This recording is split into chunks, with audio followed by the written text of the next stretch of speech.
আপনারা যারা ডব্লু কয়েনে কাজ করেন, ডব্লু কয়েনের আপনাদের জন্য গুরুত্বপূর্ণ একটা আপডেট আছে। ভিডিওটা দেখার জন্য, সম্পূর্ণ দেখার জন্য অনুরোধ রইল। দেখেন, আমি ডব্লু কয়েনে ঢুকতেছি। ঢোকার পরে একটু লোড নিবে, একটু অপেক্ষা করবেন। দেখেন, আমি ডব্লু কয়েনে ঢোকার পরে এখানে দেখবেন এই সেটিংসের সাথে এখানে একটা মানি ব্যাগের মতো আছে, wallet, money bag money wallet. আমি এই মানি ব্যাগে টাচ করলাম। এখানে দেখেন একটা ওয়ালেট অ্যাড্রেস আছে। ট্রাস্ট ওয়ালেট অ্যাড্রেসটা আমাদের এখানে এনে দিতে হবে। আমি আমার ট্রাস্ট ওয়ালেটে চলে যাই। একটু ওয়েট করবেন।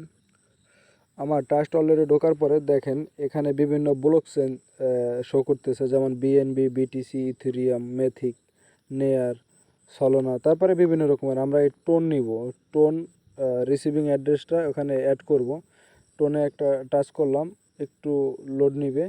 দেখেন এই জন্য রিসিভ নামে একটা অপশন আছে, রিসিভে টাচ করলাম। তারপরে এই জন্য কপি নামে একটা অপশন আছে, কপি করলাম। কপি করে মিনিমাইজ করে আবার চলে যাব ডব্লু কয়েনে। ডব্লু কয়েনে যাওয়ার পরে এই দেখেন এই জন্য এই ট্রাস্ট ওয়ালেট অ্যাড্রেসটা এখানে পেস্ট করতে হবে।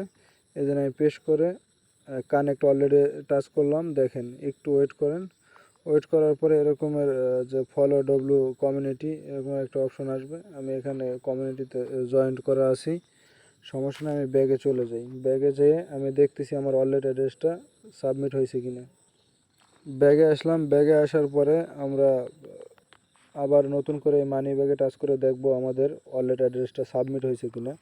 দেখেন, এখানে কিন্তু আমার একটা অ্যাড্রেস শো করতেছে। আর এই জন্য এখানে আমি যদি চাই এখন আর কোনো অ্যাড্রেস কপি করে এখানে বসাইতে পারবো না। দেখেন, আমার এখানে কানেক্ট হয়েছে। এভাবে সবাই ভিডিওটা দেখে, একদম ইজি ভাই, আপনারা সবাই করে নেন, যেহেতু কাজ করতেছেন অনেকেই ডব্লু কয়েনে। আর ডব্লু কয়েন এটা মোটামুটি ভালো একটা প্রজেক্ট। সবাই সঠিক সময় সঠিক কাজগুলো না করলে পরবর্তীতে দেখা যায় ঝামেলা হইতে পারে।